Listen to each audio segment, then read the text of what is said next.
SWAT team busts into businessman's home and fatally shoots him. Man caught attempting to flee to the U.S. In the region, Haiti's chief prosecutor calls for Prime Minister's arrest, and Guyana to pay EXXON for its own natural gas.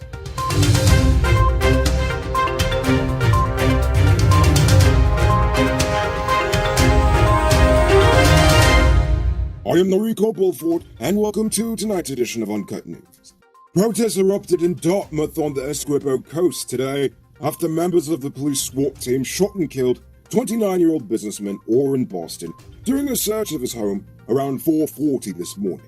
According to the police, the businessman was involved in a random unspecified confrontation that somehow ended up with an armed officer fatally shooting the unarmed businessman in front of his family. Angry residents responded by burning tires on the roadways and blocking off streets. The top cop said he's ordered an immediate investigation by the Office of Professional Responsibility. But based on the yet-to-be-given result of the Peter Hadley shooting back in May, I doubt we'll get any answers on this shooting anytime soon. On Tuesday, the GTU accused the government of trying to dismantle them in the wake of the Ministry of Education's decision to take over the processing of duty-free concessions and scholarships for teachers from that union. Deeming the move as a clear attempt to drive fear among their teachers, the union denied once again that the GTU was using the award of scholarships and grants of duty-free concessions as a weapon against teachers who refused to participate in protests. The union countered that with only 100 teachers getting the concessions annually, it's natural that someone will always come out feeling slighted. Instead, the ministry should have responded by allotting more per year instead of responding to the allegations. Well, according to them. This morning, Ganesh Sucharan, the sicko who recently attempted to burn his wife to death during an argument, was sent on a flight back to Guyana after having made it on a flight to JFK. Sucharan may have been able to bribe his way through Chetty jargon, but he was denied entry to the US at the request of the Guyanese police. He boarded a flight to New York on Tuesday, just hours after the cops posted a wanted bulletin for him. Upon his arrival this morning, he was promptly taken into custody. Saudi Arabian company Aramco Trading Limited was recently awarded a one-year contract to market Guyana's oil. In addition to that deal, the Saudis will also be purchasing our nation's next oil lift, which is scheduled for September 22nd. The one-time approval was done simultaneously to give the Ministry of Natural Resources and the National Tender Board the time needed to complete the requirements of the Procurement Act, as apparently the decision was made before the proper protocols were completed. Oh yeah, that doesn't seem irregular at all.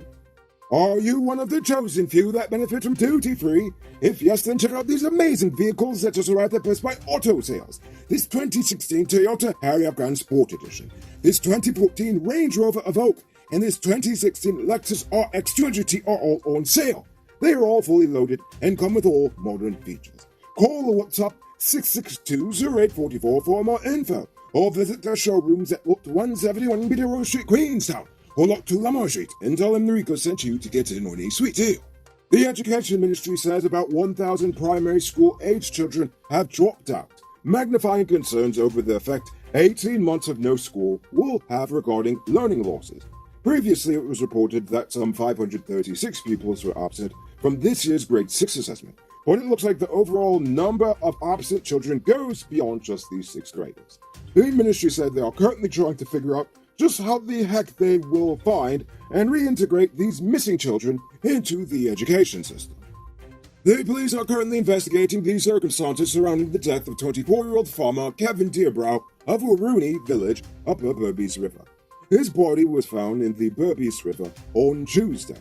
According to the police, Dearbrow was last seen alive last Sunday evening drinking with friends at a nearby shop. Severe marks of violence were observed on his face and neck. An autopsy is expected to be conducted soon, and I hope they are investigating those friends that were last hanging with him. It's now time for today's Rona Report. Today, the nation recorded a record 313 new cases.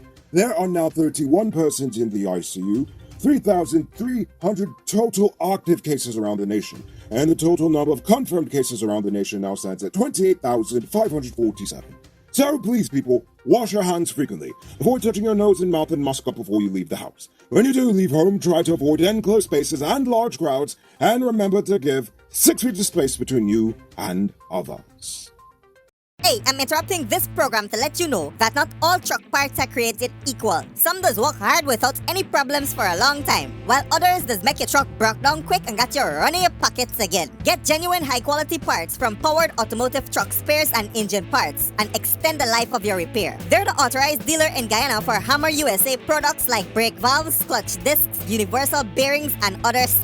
Visit them at 1161 EXXON or call them on 697-0171. Powered Automotive, the #1 truck and engine parts store in Guyana. If you didn't know, well, now you know. Now, let's take a look at news in the region.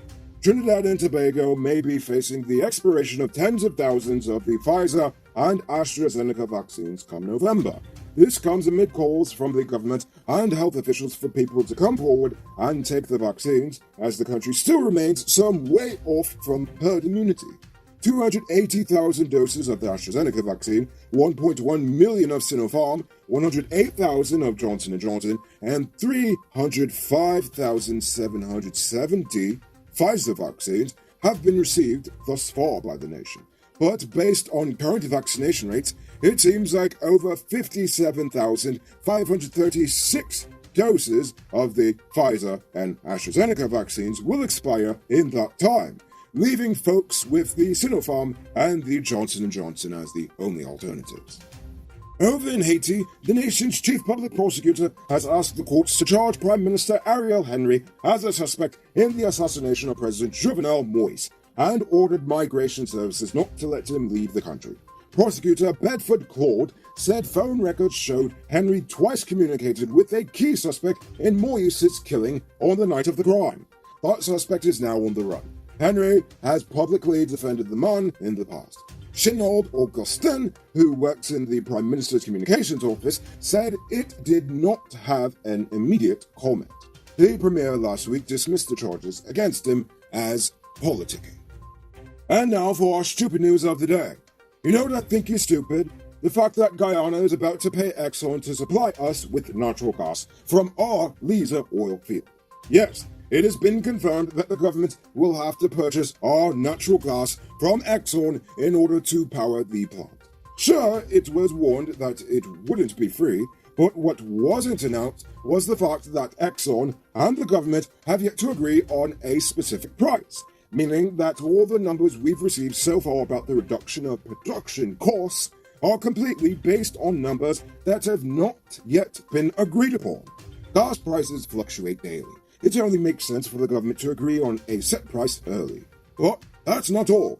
Kaiser News apparently says that the government and EXXON also have to agree on the ownership of the project, the purchase of gas sales, and the handling of third-party rights. So despite all of this to still be agreed upon, the government is dead set on getting this project started no matter what. And just like the airport, I fear that the price for this project is going to continue to climb, and it will take years for the project to be completed, if at all. All I'm trying to say is that the public needs to demand more transparency regarding this project. Otherwise, we'll get a massive project that comes with a massive bill. And if you ask me, allowing that to happen would be pretty stupid. Don't miss the grand 50% off sale and get a free 1-month Digital Prime bundle plan. Available at City Mall, Starbrook Square, Regent and Light Street, Massey Turkine, and Massey Providence. Shop early, limited stocks available.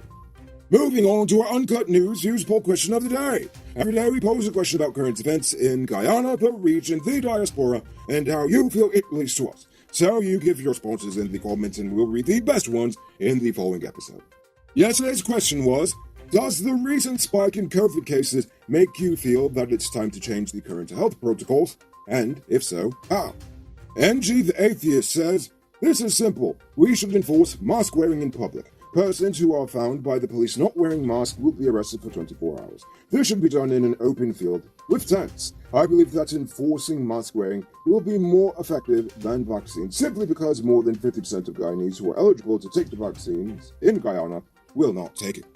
I thought they were enforcing the mask rules. Well, guess not. Grant said, new protocols are not the issue. The whole world has seen a spike in COVID cases. even well-vaccinated countries. The effort should be based on simply acquiring more vaccines and deploying it more quickly. So it sounds like Grant has the opposite point of view. And Chris Besham says, 111 days and still waiting on Sputnik's second dose. Plus, have to carry my blue book like I am some illegal person living in Guyana. They're forcing people to take the shot and can't provide enough. Not a great move, PPP. Please, pull up your pants and button your shirt properly. Yes, button up your shirt properly, indeed. So for tonight's question, we have just had another police shooting of an unarmed victim. Some people have suggested that body cameras could lower the likelihood of such violent altercations under mysterious circumstances. With that in mind, do you believe that the police should be required to wear body cameras before they interact with the public? Why or why not? Think about that question and tell us in the comments below. If your response is good enough, we just might feature it in our next episode. Anyway, that's all the time we have for tonight. Check us out tomorrow for another. Until then, I'm Rico Bulford saying good night, folks. Hey, Uncut News viewers, thanks for watching. You can subscribe by clicking on this button over here, or click over there for more news. You can also drop a comment to let me know if you've made it to the end of the video. Goodbye for now.